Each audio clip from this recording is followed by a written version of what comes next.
Manusia memandang bintang gemintang di langit dan ingin tahu tentang misteri alam semesta. Seberapa jauh kita bisa melihat dengan teleskop super kuat? Bisakah melihat ujung alam semesta? Akankah ada tembok di sana? Dan apa yang ada di luar tembok? Pertanyaan-pertanyaan ini terkesan konyol dalam topik kita hari ini. Teka-teki ini telah menghantui manusia bumi selama ratusan tahun. Manusia memutuskan untuk membangun teleskop super hanya untuk melihat apa yang tersembunyi di balik kelap-kelip cahaya bintang.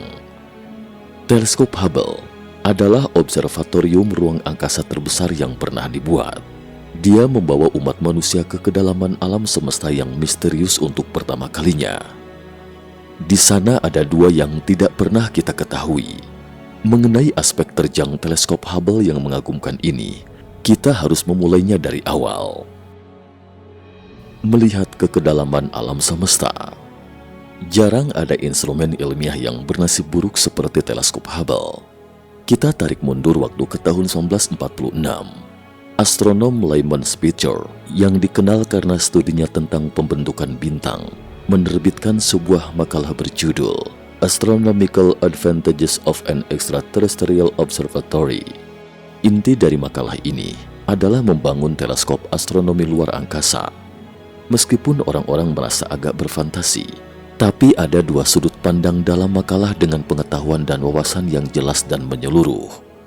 Pertama, luar angkasa dapat menyingkirkan gangguan atmosfer bumi terhadap cahaya bintang. Kedua, dapat mengamati panjang gelombang inframerah dan ultraviolet yang diserap oleh atmosfer. Artinya, kemampuan teleskop ruang angkasa akan jauh melebihi kemampuan teleskop berbasis darat, dan itu akan menjadi mata langit yang sebenarnya. Washington DC 1968. Kita kilas balik sejenak ke tahun 1968. Badan Penerbangan dan Antariksa Nasional NASA akhirnya memutuskan untuk membangun teleskop pemantul berdiameter 3 meter di luar angkasa setelah perdebatan yang panjang. Tetapi proyek ini berulang kali tertunda. Salah satu alasannya, teknologinya terlalu sulit. Kedua, menguras anggaran dana yang terlalu tinggi, sehingga proyek aktualnya harus menunggu 10 tahun kemudian atau pada tahun 1978. Kongres AS akhirnya menyetujui proyek tersebut, tetapi mengharuskan diameter teleskop yang semula 3 meter dikurangi menjadi 2,4 meter. Jangan remehkan 0,6 meter ini, karena bisa menghemat biaya hampir setengahnya. 1979, Connecticut AS. Kita kembali ke tahun 1979. Perkin Elmer, sebuah perusahaan teknologi optoelektronik, mulai membuat teleskop luar angkasa, komponen optik yang paling penting, lensa. Mereka menggunakan mesin poles yang dikontrol secara elektronik yang ekstrim rumit untuk memoles lensa. Pemolesan lensa berlanjut dari 1979 hingga Mei 1981. Karena teknologinya terlalu rumit, progres pemolesan jauh di belakang jadwal. Selain teleskop itu sendiri yang sulit dibuat, juga harus mempertimbangkan bagaimana menggunakan pesawat ulang-alik untuk mengirim benda raksasa seperti itu ke angkasa, sekaligus memastikan berbagai komponennya tidak rusak di bawah getaran kuat. Ini juga yang menguras otak para ilmuwan ketika itu. Produsen pesawat Lockheed juga jauh di belakang jadwal dalam transformasi pesawat ruang angkasa, sehingga NASA terpaksa harus menunda lagi jadwal peluncuran teleskop ruang angkasa. Setelah 5 tahun tertunda, teleskop dan pesawat ruang angkasa akhirnya berhasil digabungkan. Teleskop luar angkasa yang belum pernah ada sebelumnya ini diberi nama Hubble untuk mengenang astronom Hubble yang menemukan pergeseran merah yang memberi dukungan kuat pada teori Big Bang. Saat itu semuanya sudah siap, hanya tinggal menunggu waktu dan teleskop Hubble dijadwalkan diluncurkan pada Oktober 1986. Para pecinta astronom di seluruh dunia sangat menantikan momen ini. Tapi sayangnya, harapan tidak sesuai keinginan. Pada 28 Januari 1986, ini adalah hari yang menyedihkan dalam sejarah kedirgantaraan dunia. Pesawat ulang-alik Challenger tiba-tiba meledak 73 detik kemudian setelah lepas landas, menewaskan ke-7 astronot. Kecelakaan itu menghentikan semua proyek yang dijadwalkan akan diluncurkan menggunakan pesawat ulang-alik, termasuk teleskop luar angkasa Hubble. Semua komponennya terpaksa disimpan di ruang murni tanpa debu dalam kategori berbeda. Waktu untuk peluncuran ulang pun menjadi tidak terbatas. Para astronot yang semula dijadwalkan memasang teleskop Hubble di luar angkasa terpaksa berlatih secara berulang di dalam air. Pelatihan ini terutama untuk mensimulasikan lingkungan bebas gravitasi di luar angkasa.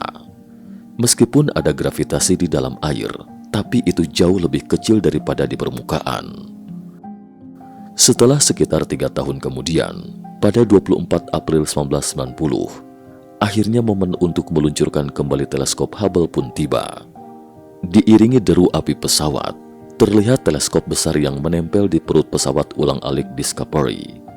Pesawat ulang-alik membawa Hubble keluar angkasa 640 km dari permukaan bumi.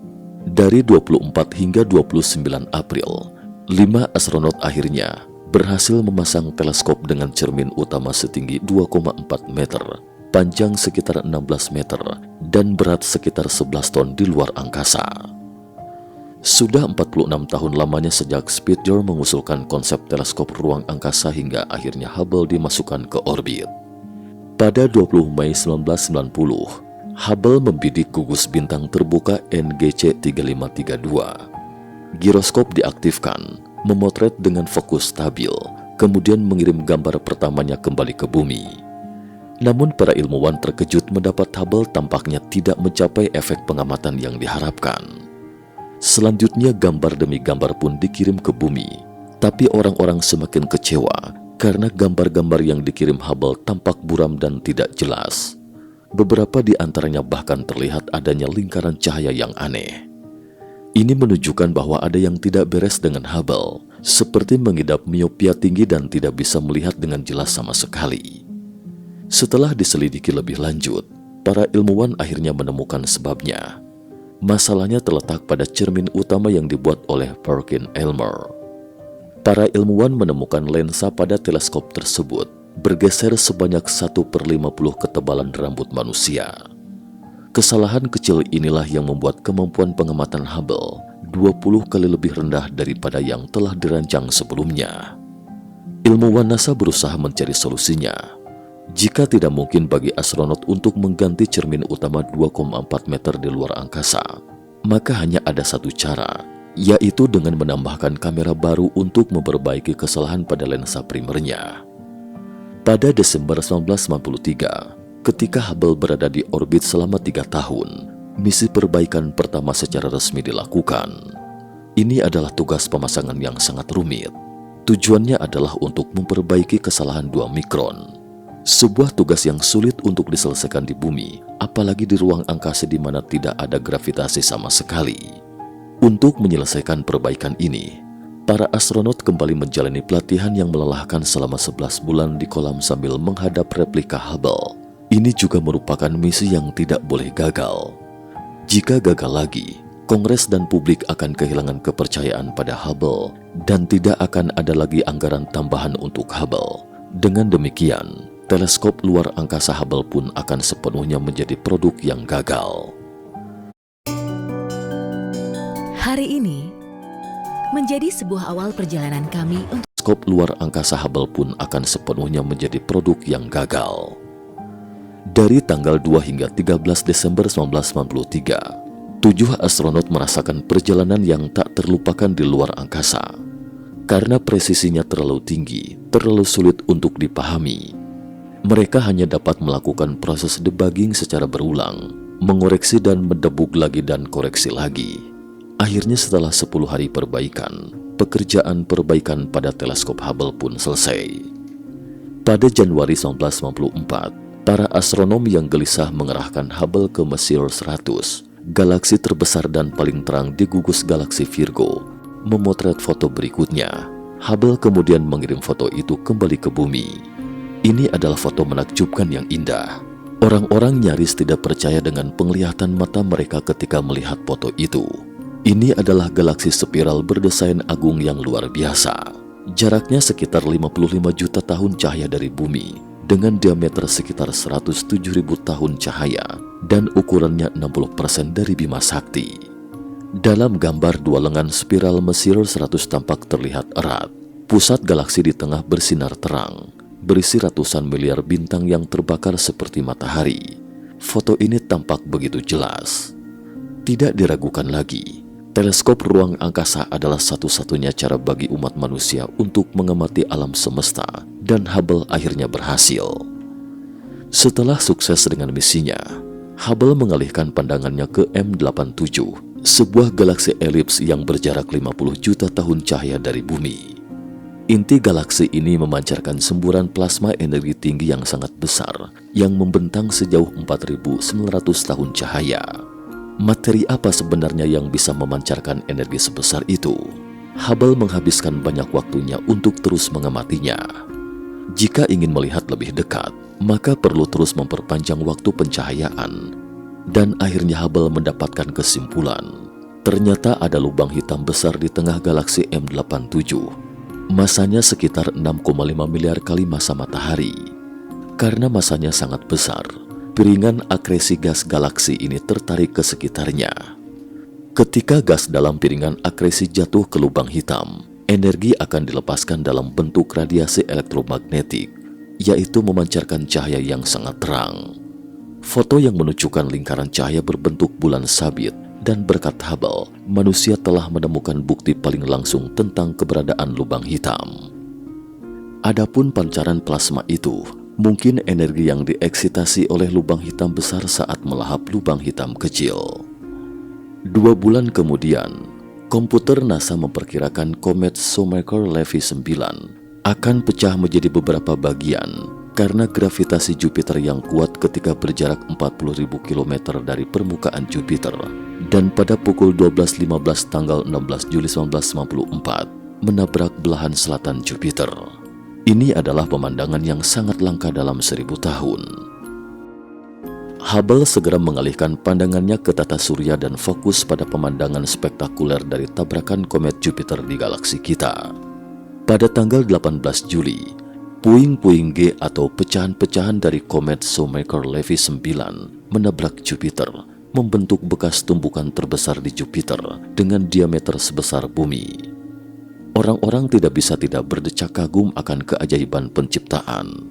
Tanpa perlindungan Jupiter, bumi akan telah ditabrak asteroid berkali-kali sejak lama dan mustahil akan muncul kehidupan. Pada 1 April 1955, Hubble menangkap gambar yang mungkin merupakan citra paling terkenal dari masa layanannya, yaitu Messier 16 atau M16 atau sering disebut juga Nebula Elang atau NGC 6611. Kolom gas berbentuk menara besar membentang sekitar 9,5 tahun cahaya dari nebula. Pilar-pilar yang menculang itu sebenarnya adalah debu dan gumpalan gas padat yang mengandung sekitar 460 bintang. Mereka baru berusia 1 hingga 2 juta tahun. Ini adalah tempat lahirnya bintang-bintang. Para astronom menamakan struktur kosmik maha besar ini sebagai pilar penciptaan. Hubble telah menangkap keindahan kosmik. Ini adalah pemandangan yang belum pernah diamati oleh manusia. Waktu kita tarik mundur ke tahun 1996. Direktur Hubble saat itu, Robert Williams, membuat keputusan yang berani menggunakan teleskop untuk hal yang sangat berbeda. Dia ingin menguji kemampuan observasi Hubble yang paling ekstrim, melakukan yang terbaik untuk melihat ke suatu tempat di langit malam, untuk melihat apa yang bisa dia lihat. Robert Williams menuturkan, "Saya hanya ingin tahu seberapa jauh Hubble bisa mengamati." Jadi Hubble mengarahkan pandangannya ke salah satu wilayah tergelap di langit dekat bintang bidu, mengabadikan 342 foto secara kontinu selama 10 hari. Setelah memproses sinyal noise acak dengan mengumpulkan data exposure, kita melihat gambar seperti ini. The Hubble Deep Field, yaitu gambar wilayah kecil di konstelasi Ursa Major. Lingkaran kecil yang rapat di dalam foto itu semuanya adalah galaksi, benda langit raksasa seperti Bima Sakti kita. Tak disangka foto ini ternyata berisi lebih dari 1.500 galaksi besar dan kecil dari berbagai tahap. Dari foto inilah, para ilmuwan berspekulasi bahwa ada sekitar 200 miliar galaksi di alam semesta kita yang dapat diamati. Bagaimana dapat menggambarkan maha besarnya alam semesta itu hanya dengan satu kata takjub? Waktu beralih ke 11 Februari 1957. Hubble telah bekerja secara kontinu di angkasa selama 7 tahun. NASA melakukan misi pemeliharaan kedua terhadapnya. Dalam perbaikan kali ini, Hubble dipasangi kamera inframerah dekat, multi-object spectrometer, NICMOS, dan spektograf pencitraan teleskop luar angkasa. Fitur Hubble berubah dan kemampuan pengamatannya telah meningkat secara signifikan. Kali ini ia akan menelusuri materi yang lebih hebat, materi gelap. Dengan mengukur jarak sejumlah besar supernova, para astronom dapat menghitung tingkat ekspansi alam semesta. Pada September 1998, Hubble akhirnya memperoleh bukti awal tentang percepatan ekspansi alam semesta. Ini menunjukkan bahwa alam semesta memang mengandung massa besar yang belum dipahami manusia, yaitu materi gelap. Lira di belahan bumi utara, nebula cincin berjarak 2000 tahun cahaya dari bumi dan memiliki lebar sepanjang 1 tahun cahaya. Nebula ini terbentuk pada 4000 tahun yang lalu, ketika sebuah bintang yang bermassa beberapa kali massa matahari mati karena kehabisan bahan bakar nuklirnya. Bintang kemudian membengkak menjadi raksasa merah besar dan kemudian mulai melepaskan lapisan terluar yang berupa gas dan runtuh ke dalam inti hingga menjadi bintang kerdil putih. Kuatnya sinar ultraviolet yang memancar dari bintang memanaskan gas di sekitar bintang dan mengakibatkannya bersinar. Pada 13 November 1999, komputer di pusat kendali bumi tiba-tiba menunjukkan bahwa 4 giroskop Hubble tidak berfungsi secara bersamaan. Komputer segera menempatkan Hubble ke mode aman.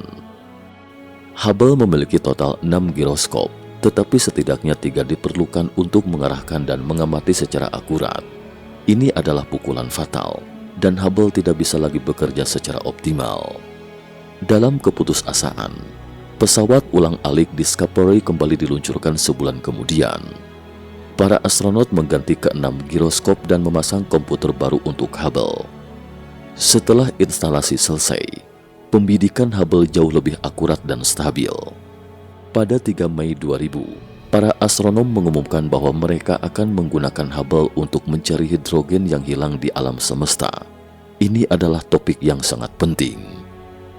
Menurut teori Big Bang, sejenis atom hidrogen seharusnya dihasilkan selama Big Bang, tetapi tak pernah ditemukan di alam semesta, seakan telah hilang secara misterius.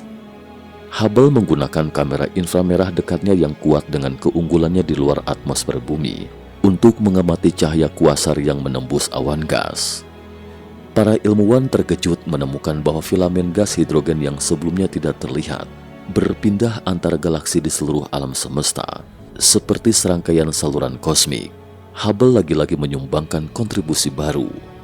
Hidrogen yang memenuhi seluruh alam semesta sekali lagi menegaskan kebenaran teori Big Bang. Bisakah manusia melihat lebih dalam ke alam semesta? Apalagi yang bisa disaksikan Hubble dengan perangkat barunya? Dari 24 September 2003 hingga 16 Januari 2004, Hubble secara total mengelilingi bumi 400 kali, hingga akhirnya mengabadikan pemandangan kosmik terjauh dengan total waktu yang setara dengan rana lambat 113 hari. Ini juga merupakan alam semesta terdalam yang pernah kita lihat.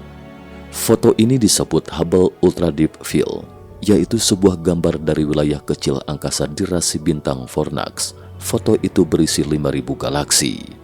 Di antaranya galaksi yang terjauh ini terbentuk pada 13 miliar tahun silam. Orang-orang seakan telah melakukan perjalanan lorong waktu, dapat melihat gambar-gambar kuno 800 juta tahun kemudian setelah Big Bang. Pada tahun 2004, Hubble yang seharusnya melakukan peningkatan kelima terpaksa dibatalkan karena kecelakaan pesawat ulang-alik Columbia pada tahun 2003. Columbia hancur di udara saat memasuki atmosfer bumi, menewaskan 7 astronot terbaik NASA. Kecelakaan ini membuat NASA menyadari bahwa faktor keamanan pesawat ulang-alik terlalu rendah dan sebisa mungkin mengurangi peluncuran, mencari alternatif penerbangan luar angkasa baru. Pada 31 Agustus 2005, hanya 3 dari 6 giroskop Hubble yang tersisa. Hubble tidak dapat diperbaiki tanpa pesawat ulang-alik.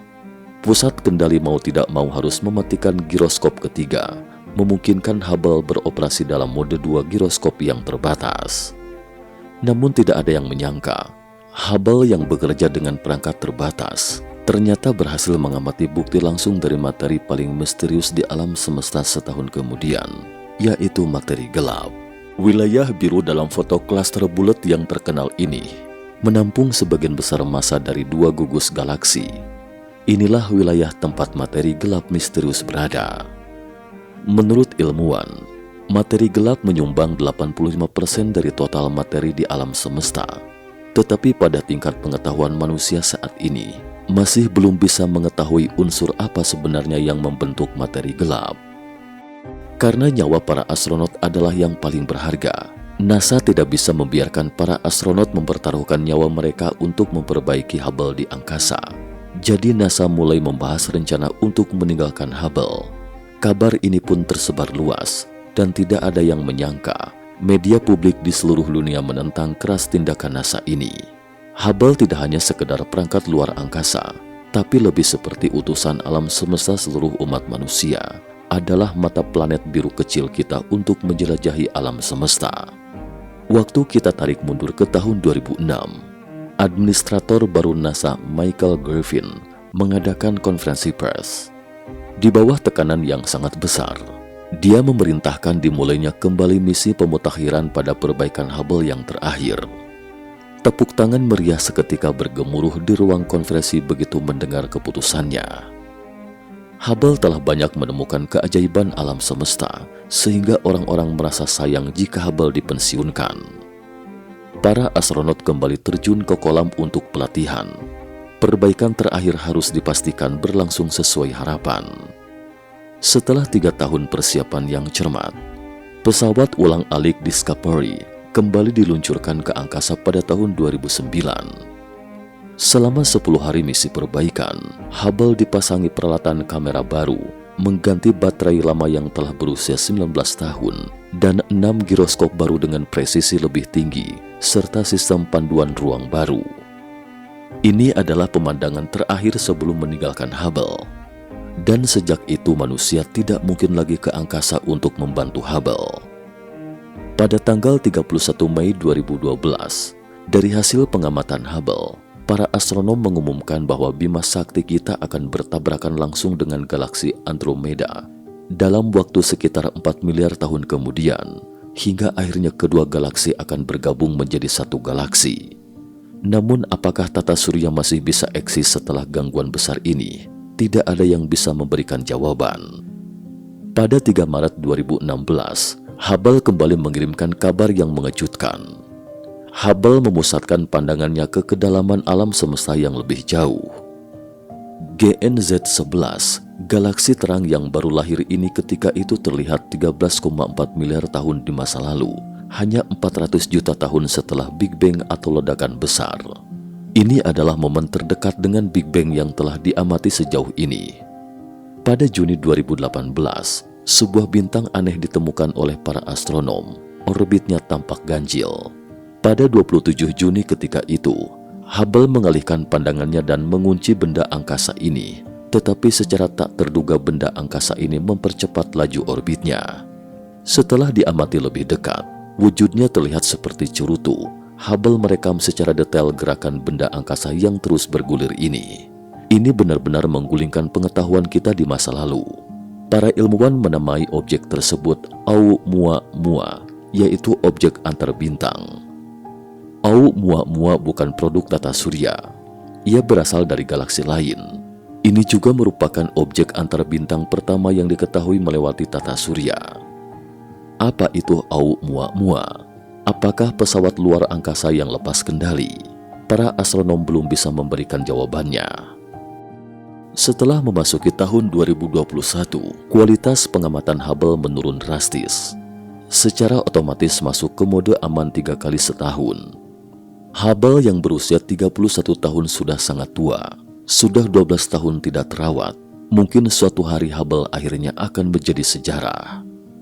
Hubble telah melakukan lebih dari 1,5 juta pengamatan ilmiah sejak diluncurkan pada tahun 1990, membantu para astronom menerbitkan puluhan ribu makalah ilmiah. Hubble menghasilkan 10 terabyte data per tahun. Saat ini, total data yang disimpan lebih dari 300 terabyte, jauh melampaui volume data Perpustakaan Nasional AS, merupakan instrumen ilmiah paling produktif dalam sejarah. Gambar yang diambil oleh Hubble tidak memiliki batas antara negara dan ideologi. Tidak ada perbedaan bahasa atau budaya dalam bidang penglihatannya. Siapapun dapat melihat gambar-gambar ini secara gratis. Gambar-gambarnya spektakuler dan sederhana. Ini mengingatkan kita betapa kecilnya manusia di alam semesta maha luas yang penuh dengan misteri. Hubble adalah produk dari puluhan ribu ilmuwan dan ratusan ribu insinyur. Ia mencerminkan keinginan kita yang tiada henti untuk menjelajahi segala sesuatu yang belum atau tidak diketahui. Keinginan inilah yang mendorong Hubble terus bergerak maju, dan maju lagi sampai memperluas medan penglihatannya hingga 13,4 miliar tahun cahaya. Cukup sekian dulu topik kita hari ini. Terima kasih atas perhatiannya.